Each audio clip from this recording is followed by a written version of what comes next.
আসসালামু আলাইকুম। যৌথ বাহিনীর হেফাজতে বিএনপির নেতার মৃত্যু।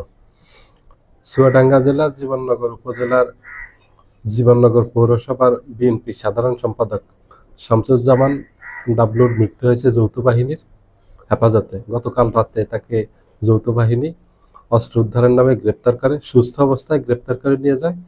আজকে সে মারা যায়।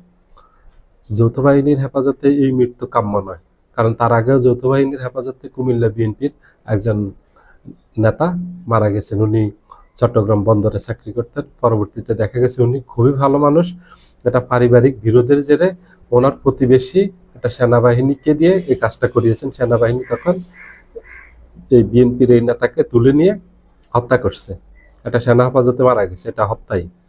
কারণ পরবর্তীতে দেখা গেছে বিএনপির ওই নেতা কোনো ধরনের সন্ত্রাস, চাঁদাবাজি, দখলবাজি, টেন্ডারবাজি, খারাপ কাজের সাথে জড়িত না। উনি খুব ভালো মানুষ, এলাকা ভালো মানুষ হিসেবে ওনার পরিচিতি আছে, যেটা সারা বাংলাদেশে বেশ সাড়া ফেলেছে। এবং বিএনপির মহাসচিব মির্জা ফখরুল ইসলাম আলমগীর তখন এই হত্যার প্রতিবাদ জানিয়েছেন।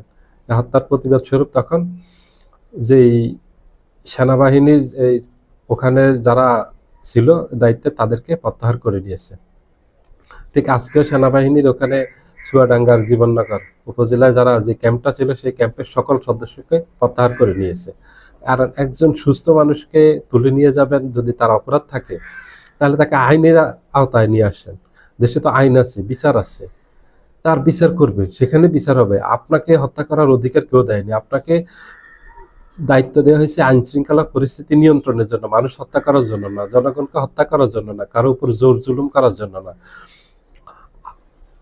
যৌথ বাহিনীর দায়িত্ব হলো দেশের আইন শৃঙ্খলা পরিস্থিতি স্টেবল রাখা, স্থিতিশীল রাখা। এটা যৌথ বাহিনী কোথাও ইনফরমেশন পেলে সেখানে তথ্যের ভিত্তিতে সেখানে সার্চ করবে, সেখানে তারা অভিযান চালাবে।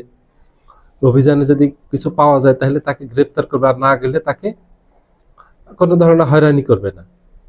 কিন্তু একেবারে জলজ্যান্ত একটা মানুষকে, একেবারে সুস্থ একটা মানুষকে নিয়ে এসে তার লাশ ফিরিয়ে দেয়, এটা মেনে নেওয়ার মতো না এই ধরনের ঘটনা। কারণ এগুলো অনেকগুলো ঘটনা ঘটছে।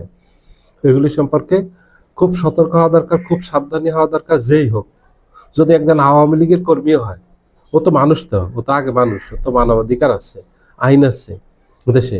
আইনের আওতায় নিয়ে আসেন তাকে, তাকে আইনের হাতে তুলে দেন, সুপর্দ করেন, সেখানে তার বিচার হবে। আপনি কেন তাকে নির্যাতন করে হত্যা করবেন? এটা তো তাহলে আওয়ামী লীগের মতো হয়ে গেল, শেখ হাসিনার মতো হয়ে গেল। শেখ হাসিনার আমলে যেভাবে মানুষের কোনো জানমালের নিরাপত্তা ছিল না, আইন শৃঙ্খলা বাহিনীর নাম দিয়ে তুলে নিয়ে গুম করতো, ক্রস ফায়ার দিত, হত্যা করতো, এগুলির কোনো বিচার ছিল না।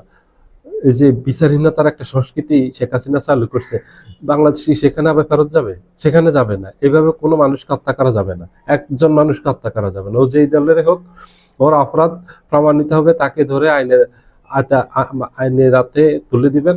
আইন সেটা তার বিচার করবে, তার শাস্তি দিবে। দেশে আইন আছে, আদালত আছে, সব কিছু আছে। আপনি কেন তাকে হত্যা করবেন? আপনারা কেন একের পর এক এভাবে হত্যাকাণ্ড ঘটাচ্ছেন? আমরা এটা সুষ্ঠু তদন্ত এবং এটার বিচার চাচ্ছি। এগুলি খুবই ন্যাক্কারজনক ঘটনা, এগুলি খুবই নিন্দনীয় ঘটনা। এগুলি আজকে একজনের উপর ঘটছে, কালকে আরেকজনের উপর ঘটবে। যদি এই ঘটনার সাথে যারা জড়িত তাদের যদি সর্বোচ্চ শাস্তি না হয়, তাহলে অপরাধ বেড়ে যাবে। একটা সমাজে অপরাধ তখন বাড়ে যখন কোনো অপরাধীর শাস্তি না হয়।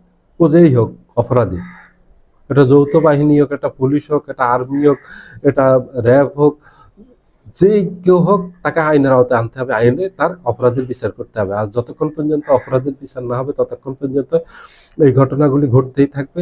একজন ভালো মানুষকে, সুস্থ মানুষকে ধরে নিয়ে হত্যা করা, এগুলি বন্ধ হবে না। এগুলি জঘন্যতম অপরাধ।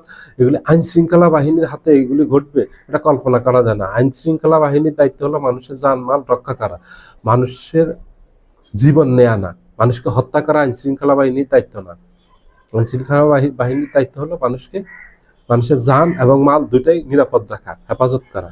অপরাধ কেউ করলে তাকে ধরে আইনের আওতায় আনা, এটা হলো আইন শৃঙ্খলা বাহিনীর দায়িত্ব। তাদেরকে এটা মনে রাখতে হবে, তাদের গায়ে জোরে কাজ করলে হবে না। এটা খুব ন্যাক্কারজনক ঘটনা, এটা খুবই নিন্দনীয়, খুবই জঘন্য ঘটনা। এগুলি আইন আদালত থাকতে এইভাবে একটার পর একটা হত্যাকাণ্ড ঘটেই চলছে। এগুলি আমরা চরম নিন্দা জানাই, চরম ঘৃণা প্রকাশ করি এগুলিকে আমরা। সবাই ভালো থাকবেন। আল্লাহ হাফেজ।